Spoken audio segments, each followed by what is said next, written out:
दोस्तों टॉपिक में आने से पहले सबसे पहले मैं ये क्लैरिफाई करना चाहूंगा कि बहुत लोगों के मन में इस क्लिनिकल रिसर्च कोऑर्डिनेटर के रोल को लेके बहुत सारे डाउट्स है, बहुत सारे कंफ्यूजन्स है। तो इन्हीं सब कंफ्यूजन्स और इन्हीं सब करियर रिलेटेड डाउट्स को मैंने इस वीडियो के जरिए अपने एंड से पूरी तरह से कोशिश की है कि आपको सही तरीके से समझा सकूं। अगर आप क्लिनिकल रिसर्च कोऑर्डिनेटर के रोल से अपना करियर स्टार्ट करना चाहते हैं तो किस तरह से आपको अपना करियर स्टार्ट करना चाहिए या फिर किस तरह से आप अप्रोच करें, आपका सारा डाउट्स इस वीडियो के जरिए क्लियर हो जाएगा। दोस्तों मैं आपको ये यकीन के साथ कह सकता हूं। तो आज बिना समय गवाए आप इस वीडियो को पूरा देखें, क्योंकि इस वीडियो में मैंने बहुत जगह से बहुत तरह से रिसर्च करके जो बेसिकली करंट सिनेरियो में जो काम किए जाते हैं, जो क्लिनिकल रिसर्च कोऑर्डिनेटर्स के जो रोल्स है, जो प्रॉपर ग्रोथ है या फिर फ्यूचर में इसका क्या स्कोप है, इन सभी टॉपिक्स को मैंने इस वीडियो में अपने एंड से जितना हो सके कवर करने की कोशिश की है दोस्तों। और मैंने क्लिनिकल रिसर्च कोऑर्डिनेटर के रोल से ही अपना करियर स्टार्ट किया था। तो आपके मन में अगर कोई भी डाउट हो, मैं आपको ये जरूर बताना चाहूंगा कि जो आज से 5 साल पहले, 10 साल पहले क्लिनिकल रिसर्च कोऑर्डिनेटर के रोल से अपना करियर स्टार्ट किए थे, आज आप अगर देखते हैं तो वो सभी अपने करियर में स्टैब्लिश्ड है। तो इस वीडियो को अगर आप पूरा देखते हैं तो आप समझ पाएंगे और आप खुद डिसाइड कर पाएंगे कि इस करियर में जाना सही होगा या नहीं। तो अभी दोस्तों बिना समय गवाए सीधे टॉपिक पे आते हैं और आज का टॉपिक डिस्कस करते हैं, जो कि है क्लिनिकल रिसर्च कोऑर्डिनेटर्स के ऊपर, जहां पे आप जॉब रोल्स, ग्रोथ, सैलरी के बारे में डिटेल में जानें। हेलो दोस्तों, आप सभी का स्वागत है मेरे YouTube चैनल नॉलेज स्टोन में। तो दोस्तों आज बिना समय गवाए डायरेक्टली मैं टॉपिक के बारे में डिस्कस करूंगा, जहां पे आज बहुत दिनों बाद मुझे मौका मिला है कि एक सब्जेक्टिव टॉपिक लेके आप सभी के सामने आ सकूं। और आज का जो टॉपिक हम डिस्कस करेंगे वो स्पेसिफिकली क्लिनिकल रिसर्च कोऑर्डिनेटर के बारे में होगा। हाल ही में अभी क्लिनिकल रिसर्च कोऑर्डिनेटर या CRC का रिक्रूटमेंट चल रहा है और मेरे पास बहुत सारे क्वेश्चंस आ रहे हैं कि सर अगर आप क्लिनिकल रिसर्च कोऑर्डिनेटर के रोल के बारे में अगर समझाएं, किस तरह का ग्रोथ है, स्कोप है, तो मैं इसीलिए आज इसी टॉपिक के बारे में डिस्कस करूंगा। और वीडियो स्टार्ट करने से पहले मैं आप सभी को ये ज़रूर बताना चाहूँगा कि आप में से बहुत लोगों के पास या बहुत लोगों के मन में ये एक डाउट हो रहेगा कि क्लिनिकल रिसर्च कोऑर्डिनेटर के रोल से कोई ग्रोथ है या नहीं। वो बहुत लोगों से सुनते हैं, अरे इसमें मेहनत ज़्यादा है, कुछ मतलब काम में जॉब सेटिस्फेक्शन कुछ है नहीं। तो मैं आप सभी को यही रिकमेंड करूँगा कि जो इस फील्ड में बहुत पहले से है, जो क्लिनिकल रिसर्च इंडस्ट्री में या किसी हेल्थ केयर डोमेन में बहुत दिनों से जॉब कर रहे हैं, अगर आप उनसे स्पेसिफिकली पूछते हैं कि क्लिनिकल रिसर्च में ये जॉब रिस्पॉन्सिबिलिटीज क्या है, तो वो आपको सही इंफॉर्मेशन देंगे। मैं अपने एक्सपीरियंस से आपको बताना चाहूँगा कि मैंने खुद अपना करियर 2011 में क्लिनिकल रिसर्च कोऑर्डिनेटर के रोल से स्टार्ट किया था। तो दोस्तों अब शुरू करते हैं हमारा topic, clinical research coordinator, the ground level heroes. Ground level heroes इसलिए क्योंकि यही से आपको मौका मिलता है कि आप क्लिनिकल रिसर्च के बारे में ग्राउंड जीरो से सीखेंगे। जो बेसिक हर एक्टिविटीज जो क्लिनिकल रिसर्च फील्ड में की जाती है, वो सारे एक्टिविटीज आपको सीखने का मौका सिर्फ क्लिनिकल रिसर्च कोऑर्डिनेटर के रोल से ही मिल सकता है। तो शुरू करते हैं दोस्तों। पहले हम जानेंगे हु इज CRC। तो मैं वीडियो में आगे बढ़ने से पहले एक चीज और क्लैरिफाई करना चाहूंगा कि मैं डिस्क्रिप्शन को, क्योंकि ये सब्जेक्टिव टॉपिक है, मैं पहले इंग्लिश में इसके बारे में एक्सप्लेन करूंगा और उसी के बाद मैं हिंदी में आपको समझाऊंगा कि इस पर्टिकुलर डिस्क्रिप्शन का मीनिंग क्या है या इसके बारे में कोई एग्जांपल्स मुझे देने की जरूरत है या नहीं। तो who is clinical research coordinator और CRC? The clinical research coordinator is a specialized research professional working with and under the direction of the clinical principal investigator and multiple ongoing research studies। तो दोस्तों, principal investigator के बारे में मैंने पिछले videos में, जहां पे मैंने हर स्टेक होल्डर्स या हर कोई ऑथराइज्ड पर्सन है जो क्लिनिकल रिसर्च इंडस्ट्री में काम करता है, जैसे कि मान लेते हैं प्रिंसिपल इन्वेस्टिगेटर, स्पॉन्सर कह लीजिए, फार्माकोविजिलेंस एसोसिएट, रेगुलेटरी एसोसिएट या फिर क्लिनिकल डेटा मैनेजर, हर रोल के बारे में मैंने एक अलग से वीडियो बनाया है। तो मैं आप सभी को रिक्वेस्ट करूंगा कि आप अगर वो वीडियो देखते हैं तो आपको प्रिंसिपल इन्वेस्टिगेटर के बारे में पूरी तरह से इंफॉर्मेशन वहां पे मिलेगी।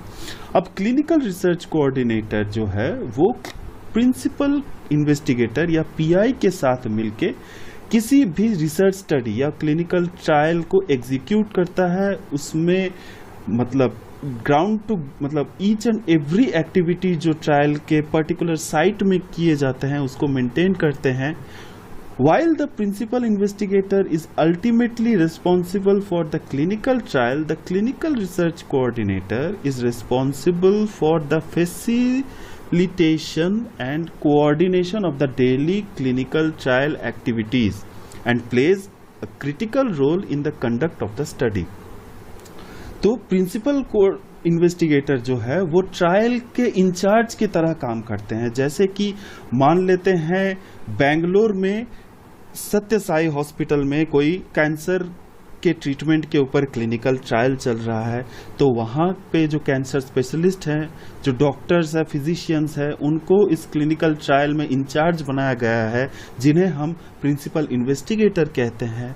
वो पेशेंट्स के डेटा को देखेंगे, लेकिन उस डेटा में एंट्री कौन करेगा, उस डेटा में क्या क्या पार्ट्स रहते हैं एज पर द प्रोटोकॉल या उस क्लिनिकल स्टडी के जो गाइडलाइंस है उसके बेसिस में किस किस तरह के डेटा एंट्रीज किए जाने चाहिए, वो सारे एक्टिविटीज और वो सारे critical role clinical research coordinator ही करते हैं। The CRC works collaboratively with the entire OMRC और the clinical research team, sponsors and monitors to ensure productivity and timely completion of the study। तो मैंने अपने पिछले वीडियो में भी जिक्र किया है, मैं अभी भी आप सभी को यही बताऊंगा कि क्लिनिकल ट्रायल्स में बहुत सारे ऑथराइज्ड पर्सनल्स होते हैं। क्लिनिकल ट्रायल में एक टीम होती है जिसमें बहुत सारे डिपार्टमेंट के बंदे इन्वॉल्व होते हैं। स्पॉन्सर जिनके ड्रग्स के ऊपर ये रिसर्च चल रहा है उनकी टीम होती है। मॉनिटर्स यानी CRA, क्लिनिकल रिसर्च एसोसिएट्स हैं जो मुआयना करते हैं, जो जायज़ा लेते हैं कि उस पर्टिकुलर साइट में किस तरह का काम चल रहा है, ऑब्जर्व करते हैं, रिव्यू करते हैं डेटा का। और क्लिनिकल रिसर्च कोऑर्डिनेटर इन सभी के साथ कम्युनिकेट करता है, हर स्टेक होल्डर्स को, हर अथॉरिटी को वो रिपोर्ट करता है और वो कोशिश करता है कि एक क्लिनिकल ट्रायल या अगर वो किसी एक स्टडी में इन्वॉल्व हो तो उस स्टडी को टाइमली कंप्लीट किया जाए। अब आगे बढ़ते हैं दोस्तों और डिस्कस करते हैं कि eligibility criteria for clinical research coordinator. तो वो कौन से लोग हैं या वो कौन से कैंडिडेट्स हैं, वो कौन से स्टूडेंट्स हैं जो इस रोल के लिए एलिजिबल है। तो candidates with bachelors degree in scientific, health related और बिजनेस एडमिनिस्ट्रेशन प्रोग्राम प्रिफर्ड, यानी कि अगर आप फार्मा के या फिर बायोसाइंस बैकग्राउंड के स्टूडेंट हो और मेनली हेल्थ केयर रिलेटेड अगर मान लेते हैं, अगर आप बी फार्म स्टूडेंट हो, बैचलर ही नहीं मास्टर्स के स्टूडेंट भी इस जॉब के लिए एप्लीकेबल है। बी फार्म स्टूडेंट हो, एम फार्म स्टूडेंट हो, BDMS के स्टूडेंट हो, आप कोई भी हेल्थ केयर नर्सिंग के स्टूडेंट हो, उसके बाद आप अपना करियर स्टार्ट करना चाहते हो तो आप क्लिनिकल रिसर्च कोऑर्डिनेटर के रोल के लिए एलिजिबल हो। और आप इस रोल में अगर आपका degree specifically life science, bioscience या फिर हेल्थ केयर प्रोफेशनल का है तो आप इस फील्ड में अपना करियर स्टार्ट कर सकते हो। तो आगे बढ़ते हैं दोस्तों और डिस्कस करते हैं स्कोप इन फ्यूचर के बारे में। तो clinical research is having a wide scope for various career prospects in different areas. One can find various career options depending upon his area of interest and type of clinical research. One can apply in the following fields. Fields को discuss करने से पहले मैं आप सभी को ये पहले बता दूं कि अगर आप क्लिनिकल रिसर्च कोऑर्डिनेटर के रोल से अपना करियर स्टार्ट करते हो तो मैं आपको ये दावे के साथ कह सकता हूं कि आपके लिए अपॉर्चुनिटीज ज़्यादा होंगे। क्यों ज़्यादा होंगे? सपोज कि इस हेल्थ केयर इंडस्ट्रीज में बहुत सारे डोमेन हैं। अगर इसी लिस्ट से मैं आपको एग्जांपल दूं तो फार्माकोविजिलेंस डोमेन है, क्लिनिकल डेटा मैनेजमेंट डोमेन है, मेडिकल राइटिंग डोमेन है, रेगुलेटरी अफेयर्स है। तो अगर आप क्लिनिकल रिसर्च कोऑर्डिनेटर के रोल से अपना करियर स्टार्ट करते हो तो आप इन सभी रोल के लिए एलिजिबल हो। और अगर आप यहाँ से किसी दूसरे डोमेन यानी कि फार्माकोविजिलेंस या फिर सीडीएम डोमेन में स्विच करना चाहते हो तो आप इजीली इस डोमेन में स्विच कर सकते हो। लेकिन मान लेते हैं दोस्तों कि आपका अगर एक्सपोजर फार्माकोविजिलेंस में है तो आप फार्माकोविजिलेंस में ही ग्रो कर पाओगे। आपके लिए क्लिनिकल डेटा मैनेजमेंट में या मेडिकल राइटिंग में शिफ्ट करना टफ हो जाएगा, मुश्किल हो जाएगा, क्योंकि आपका सिर्फ एडवर्स इवेंट रिलेटेड केसेस पे ही आपका एक्सपर्टीज है, आपने उसी रिलेटेड एक्टिविटीज में आपने काम किया है। लेकिन क्लिनिकल रिसर्च कोऑर्डिनेटर्स के जो रोल्स है, जो रिस्पॉन्सिबिलिटीज है, जो मैं आगे आपको बताने जा रहा हूं, उससे आपको क्लियर आइडिया हो जाएगा कि क्यों आप इस डेजिग्नेशन में अगर अपना करियर स्टार्ट करते हैं तो आप इन सभी लिस्ट आउट रोल्स के लिए एलिजिबल हैं। तो सबसे पहले हम डिस्कस करते हैं कि किन किन फील्ड्स में आप अपना करियर स्टार्ट कर सकते हैं या स्विच कर सकते हैं अगर आप अपना करियर क्लिनिकल रिसर्च कोऑर्डिनेटर से स्टार्ट करते हैं। तो सबसे पहले आप क्लिनिकल रिसर्च ऑर्गेनाइजेशन में अप्लाई कर सकते हैं, जहां पे आप प्रोजेक्ट असिस्टेंट या फिर ट्रायल असिस्टेंट के रोल के लिए अप्लाई कर सकते हैं, उस रोल के लिए एलिजिबल है।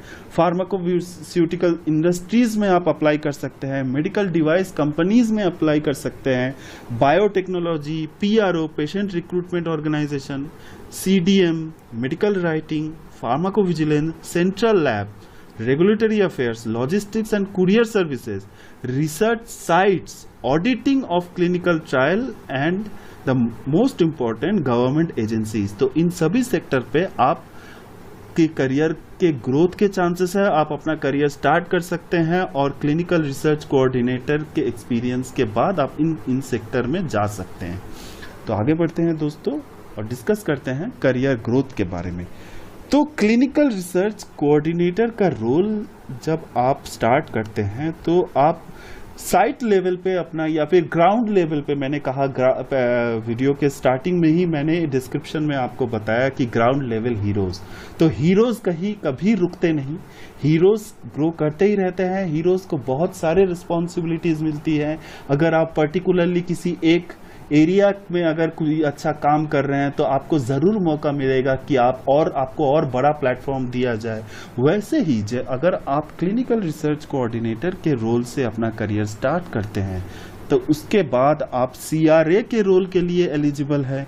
सीआरए के रोल में आप, जैसे कि अगर आप सीआरसी के रोल पे अपना करियर स्टार्ट करते हैं तो आप पर्टिकुलर साइट में क्लिनिकल रिसर्च के रिलेटेड एक्टिविटीज का मॉनिटरिंग करेंगे, डेटा एंट्री करेंगे, ऑब्जर्व करेंगे। लेकिन सीआरए के रोल, जब आपको सीआरए का रोल दिया जाएगा या आपको प्रमोशन दिया जाएगा as a clinical research associate, तो आपको बहुत सारे साइट्स दिए जाएंगे। आपको पर्टिकुलर एक स्टडी का इंचार्ज बनाया जाएगा जहां पे बाकी जो सीआरसीज, बाकी जो सब साइट्स है उनमें जो सीआरसीज के रोल्स है उनको ऑब्जर्व करेंगे। आप देखेंगे कि हर साइट्स का क्या डेटा है, हर सीआरसी से कम्युनिकेट करेंगे, हर प्रिंसिपल इन्वेस्टिगेटर से आपको स्टडी के बारे में जानने का मौका मिलेगा।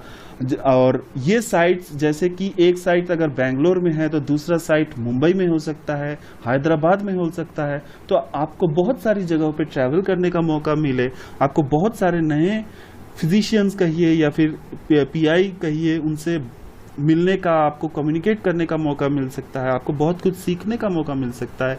इसी तरीके से आप CRC से CRA बन सकते हैं, CRA से सीनियर CRA, उसके बाद manager, senior manager, project manager and so on. So इसी तरीके से अगर आप CRC के रोल से अपना करियर स्टार्ट करते हैं तो आप पर्टिकुलर एक्सपीरियंस के बाद आप एक लीडरशिप रोल में जाएंगे और वहाँ पे आपको एक क्लिनिकल ट्रायल, बहुत सारे स्टडीज़ आपको मिल सकते हैं, बहुत सारे स्टडीज़ का मैनेजमेंट का आपको मौका मिल सकता है, तो आप यहाँ से ग्रो कर सकते हैं। अब दोस्तों बात करेंगे हम रोल्स के बारे में। कौन से रोल्स या कौन से डेली एक्टिविटीज़ है जो CRC करते हैं।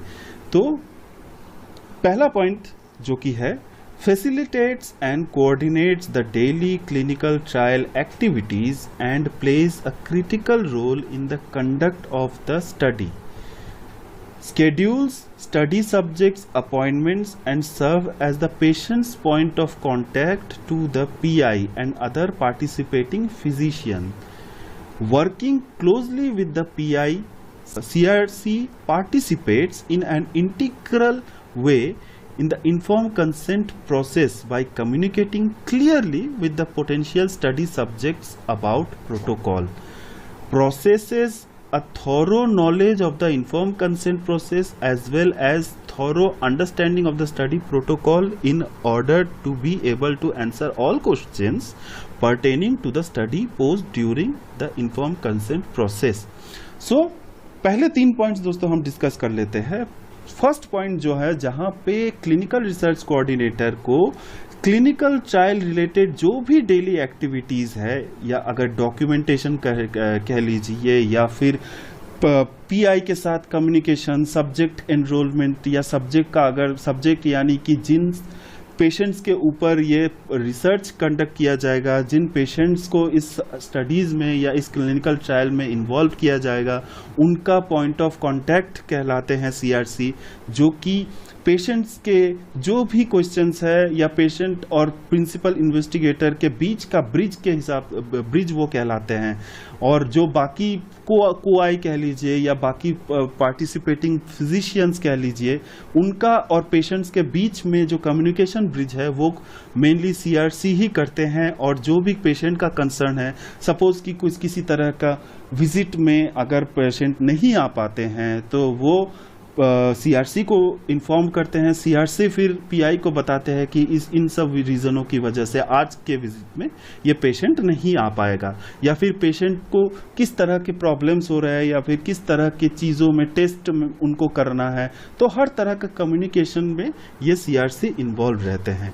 जो प्रिंसिपल इन्वेस्टिगेटर है वो मेनली किसी एक साइट के इंचार्ज होते हैं, और जो डॉक्यूमेंटेशन होता है या फिर कुछ भी क्वेश्चंस हो, पेशेंट रिलेटेड कुछ भी क्वेश्चंस हो, ये CRC पेशेंट से पूछते हैं, इन्वेस्टिगेटर से पूछते हैं। इन्वेस्टिगेटर्स के साथ बहुत ही क्लोजली काम करते हैं। तो ऐसे ही कम्युनिकेशन, ऐसे ही क्लोजली इन्वॉल्वमेंट रह के वो साइट के पर्टिकुलर साइट के ट्रायल एक्टिविटीज़ को एग्जीक्यूट करते हैं। अब आते हैं इन्फॉर्म कंसेंट के बारे में, यानी कि जो क्लिनिकल ट्रायल या फिर जो भी स्टडीज़ होते हैं उनमें प्रोटोकॉल का क्या इम्पोर्टेंस है। ये CRC के लिए बहुत ही ज़रूरी होता है कि वो प्रोटोकॉल को सही तरीके से समझे, और प्रोटोकॉल और इन्फॉर्म कंसेंट प्रोसेस को भी सही तरह से समझे, ताकि वो पेशेंट्स को जो कि इन स्टडीज़ में इन्वॉल्व होंगे उनको समझा सके कि इन पार्ट्स में हम ये रिसर्च कर रहे हैं, इनसे आपको क्या बेनिफिट्स मिलने वाले हैं, इनसे आपको किस तरह के लैब टेस्ट किए जाएंगे, आप खुद अपने टेस्ट का ऑब्जर्व कर पाएंगे। आपको किसी भी तरह का है मतलब चेकअप्स की, मतलब फ्रीक्वेंट चेकअप्स की ज़रूरत नहीं है। आप अपने रिपोर्ट्स को एवरी मंथ मॉनिटर कर पाएंगे कि नहीं, आप खुद जान पाएंगे कि आपके हेल्थ का कंडीशन क्या है। इन्फॉर्म कंसेंट के बारे में डिस्कशन किया जाता है पेशेंट के साथ कि इसको मतलब जब भी आप किसी तरह के स्टडीज़ में इन्वॉल्व होते हैं तो इन्फॉर्म कंसेंट एक डॉक्यूमेंट है जिसमें कि अग्रीमेंट कहा जाता है कि पेशेंट अपनी मर्जी से उस क्लिनिकल ट्रायल में पार्टिसिपेट कर रहा है, और उसी इन्फॉर्म्ड कंसेंट में बताया जाता है कि इस स्टडी में किस तरह के रिस्क हो सकते हैं, किस तरह का बेनिफिट्स पेशेंट को मिलने वाले हैं। इन सभी को डिटेल में सीआरसी ही पेशेंट को समझाते हैं। अब आते हैं नेक्स्ट पॉइंट पे। Coordinates approval of new study agreements and contracts. जो क्लिनिकल ट्रायल कंडक्ट किए जाते हैं, स्पॉन्सर की तरफ से अगर कोई नए कॉन्ट्रैक्ट्स आते हैं या फिर कोई एग्रीमेंट्स में चेंजेस आते हैं, तो ये क्लिनिकल रिसर्च कोऑर्डिनेटर या सीआरसी रिव्यू करते हैं, ये डॉक्यूमेंट करते हैं कि पर्टिकुलर साइट में ये फाइल, ये डॉक्यूमेंट रहना चाहिए कि नए अग्रीमेंट क्या हुए हैं, नए क्या कॉन्टैक्ट्स हुए हैं। इसे हम कहते हैं गुड क्लिनिकल प्रैक्टिस, ताकि किसी भी तरह का अगर फ्यूचर ऑडिट्स हो तो वहाँ पे ऑडिटर्स को पता लगे कि इस साइट में all the documents are correct and authentic. Coordinates and attend sponsor site selection visit, routine monitoring visits and study close out visits. तो दोस्तों, जो क्लिनिकल ट्रायल होते हैं उसमें कई फेजेस होते हैं, जहां पे मोस्ट इंपॉर्टेंट 3 फेजेस हैं, जिसे हम साइट सिलेक्शन कहते हैं। किसी अगर ट्रायल को कोई ट्रायल अगर क्लिनिकल ट्रायल अगर किया जाता है तो उसके लिए साइट को सिलेक्ट किया जाता है। उस साइट सिलेक्ट के बाद उस साइट में कितने पेशेंट्स इन्वॉल्व हुए हैं, किस तरह से वो साइट्स में स्टडी का एग्जीक्यूट हो रहा है, कंडक्ट हो रहा है, वो स्टडी कैसे चल रहा है, वहाँ पे काम कैसे चल रहा है, उसका मॉनिटरिंग किया जाता है, उसको हम रूटीन मॉनिटरिंग विजिट कहते हैं। और आखिर में जब उस स्टडी में सारे पेशेंट्स का पर्टिकुलर प्रोटोकॉल के हिसाब से अगर सारे विजिट्स कंप्लीट हो जाते हैं, सारे डेटाज कलेक्ट हो जाते हैं और सारे डॉक्यूमेंट्स का मॉनिटरिंग कंप्लीट हो जाता है, रिव्यू कंप्लीट हो जाता है स्पॉन्सर की तरफ से या फिर सीआरओ की तरफ से, तो उस साइट को के सारे काम क्लोज कर दिए जाते हैं और एक रिपोर्ट प्रिपेयर किया जाता है। तो उस साइट के क्लोज आउट एक्टिविटीज को हम स्टडी क्लोज आउट विजिट कहते हैं। Completes case report form, extract data from patient file in a timely manner। तो केस रिपोर्ट फॉर्म एक इलेक्ट्रॉनिक फॉर्म हो सकता है या फिर पेपर फॉर्म हो सकता है, जिसमें patient related all the data, चाहे वो एडवर्स इवेंट रिलेटेड हो, लैब टेस्ट रिलेटेड हो, ये सभी उसमें डॉक्यूमेंटेड रहते हैं। और ये सारे documents particularly data management team review करती है। और हर साइट का एक मतलब डेटाबेस में हर साइट का एक आईडी होता है, उस साइट के हर पेशेंट का डेटा केस रिपोर्ट फॉर्म में मौजूद रहना ही चाहिए। यही सीआरसी का मेन रिस्पॉन्सिबिलिटी है। Response to data clarification request in a timely manner. Suppose कि डेटा मैनेजमेंट टीम कोई डेटा रिव्यू करती है किसी पर्टिकुलर साइट में, तो उस डेटा में अगर कुछ गलत डेटा रह जाता है तो सीडीएम टीम एक डेटा क्लैरिफिकेशन रिक्वेस्ट भेजती है उस साइट को, और उस रिक्वेस्ट को मेल के जरिए या फिर डेटाबेस के जरिए भेजा जाता है, जिसे सीआरसी ही चेक करती है। और उसमें वो डेटा अपने साइट में अवेलेबल उस पेशेंट के लिए जो डेटा उसमें मौजूद है उसको रिव्यू करती है। उसमें अगर कुछ गलत डेटा एंट्री किया जाता है तो उसे रेक्टिफाई करती है, और उसी के बाद वो डेटा मैनेजमेंट टीम को सीआरसी इन्फॉर्म करते हैं कि ये डेटा अब क्लीन हो चुका है। May attend investigator meeting requiring travel and report patient information back to research team member।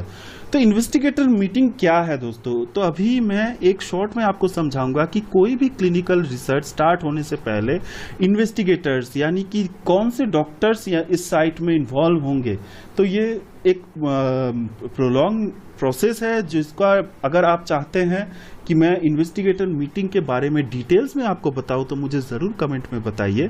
लेकिन शॉर्ट में अगर मैं आपको बताऊं तो इन्वेस्टिगेटर मीटिंग में मेनली इन्वेस्टिगेटर का सिलेक्शन होता है।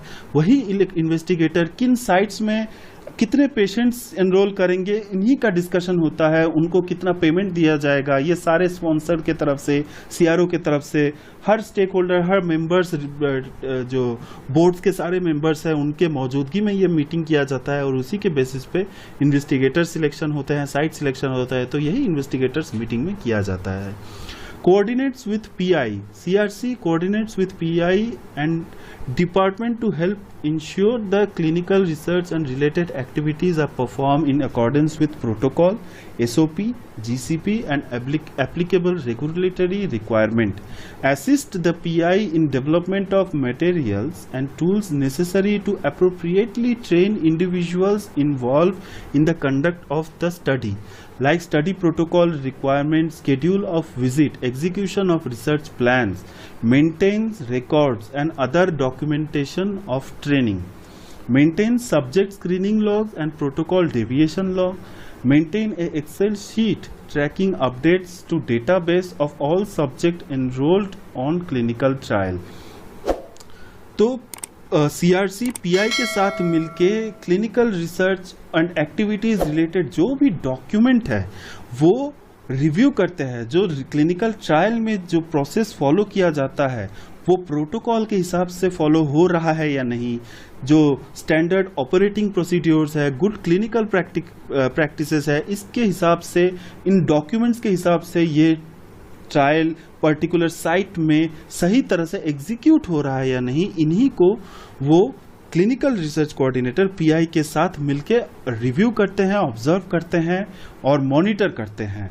वो पीआई के साथ मिलके पर्टिकुलर कुछ टीम को इन्वॉल्व करते हैं, जहां पे सपोज किस तरह से लैब सैंपल को कलेक्ट किया जाएगा। अगर कोई फ्रजाइल सैंपल्स है जिन्हें सेंट्रल साइट में भेजा जाना चाहिए तो कुरियर टीम को या फिर जो कुरियर टीम के साथ डील करेंगे उनको ट्रेन किया जाता है कि आप किस तरह से सैंपल्स को हैंड ओवर करेंगे, आप किस तरह से लॉग्स को, हर ट्रायल्स में जो पर बहुत सारे लॉग्स मेंटेन किए जाते हैं, लॉग्स में एंट्री करेंगे, टेम्परेचर को किस तरह से एंट्री करेंगे, हर टीम को ट्रेनिंग दिया जाता है। वो सीआरसी ही उनको ट्रेनिंग देते हैं जो सीआरसी के को असिस्ट करेंगे कि अगर पेशेंट्स आते हैं उनको किस तरह से डील किया जाता है या फिर पेशेंट रिलेटेड डेटा के साथ कैसे डील किया जाए, तो इन सब का ट्रेनिंग भी सीआरसी ही लेते हैं।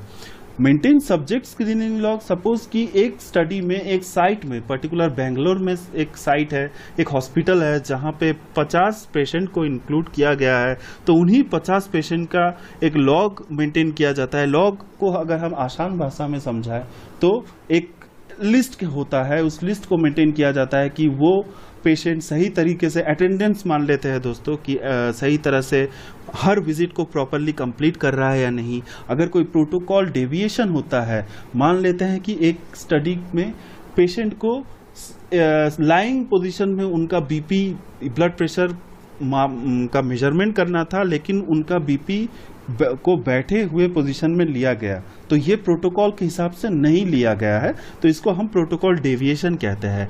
तो उस पर्टिकुलर साइट के लिए कितने प्रोटोकॉल डेविएशंस हुए उनका एक ट्रैकर मेंटेन किया जाता है।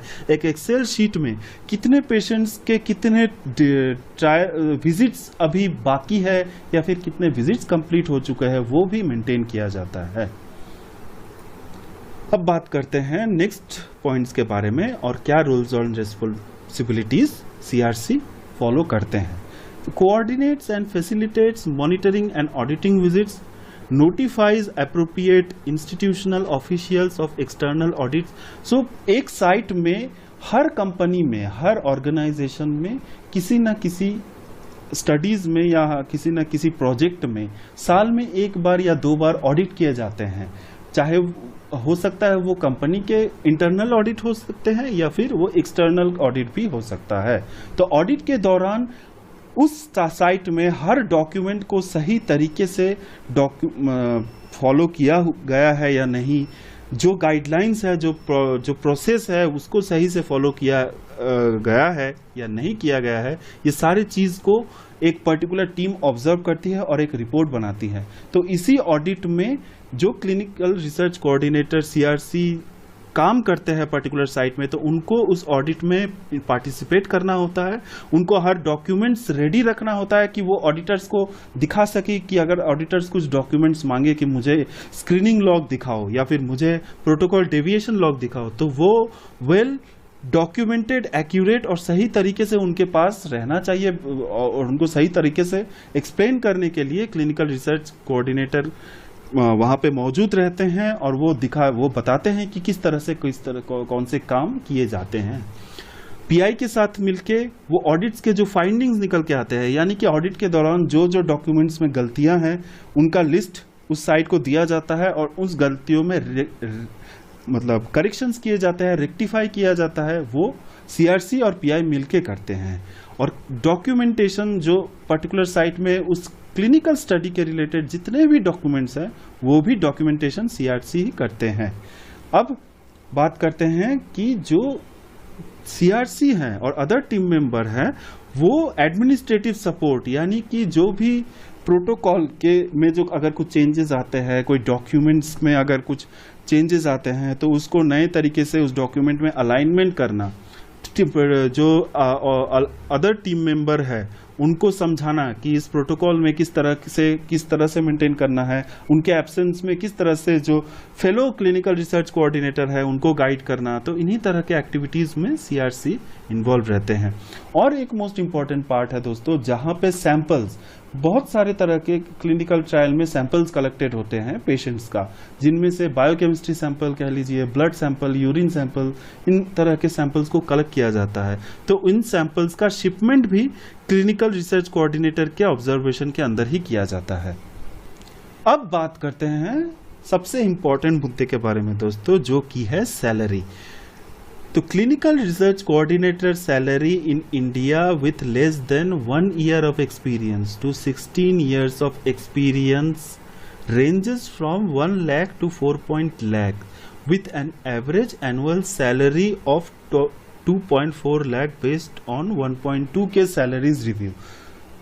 नाउ दोस्तों एक चीज मैं आपको बताऊं कि ये जो सैलरी का आंकड़ा है ये आज से लगभग 4-5 साल पहले का था, और अभी के फिलहाल के सिनेरियोज में आफ्टर लॉकडाउन या कोरोना आउटब्रेक के बाद जो जिस तरह से ये क्लिनिकल रिसर्च इंडस्ट्री या हेल्थ केयर इंडस्ट्री ब्लूम कर रही है, वहीं से बहुत सारे मेडिसिन्स, चाहे वो वैक्सीन रिलेटेड हो या फिर बहुत सारे ऑप्थेल्मोलॉजी रिलेटेड स्टडीज हैं, ये ग्रो कर रहे हैं। और इसी बेसिस में अभी मार्केट स्टैंडर्डाइजेशन भी हुआ है, जहां पे इनिशियली क्लिनिकल रिसर्च कोऑर्डिनेटर की सैलरी जो कि इंडिया में है, वो अगर 2 साल का एक्सपीरियंस है या फिर आप ग्राउंड लेवल से स्टार्ट करते हैं तो वो मिनिमम आपको 10,000 की सैलरी से आप स्टार्ट कर सकते हैं क्लिनिकल रिसर्च कोऑर्डिनेटर।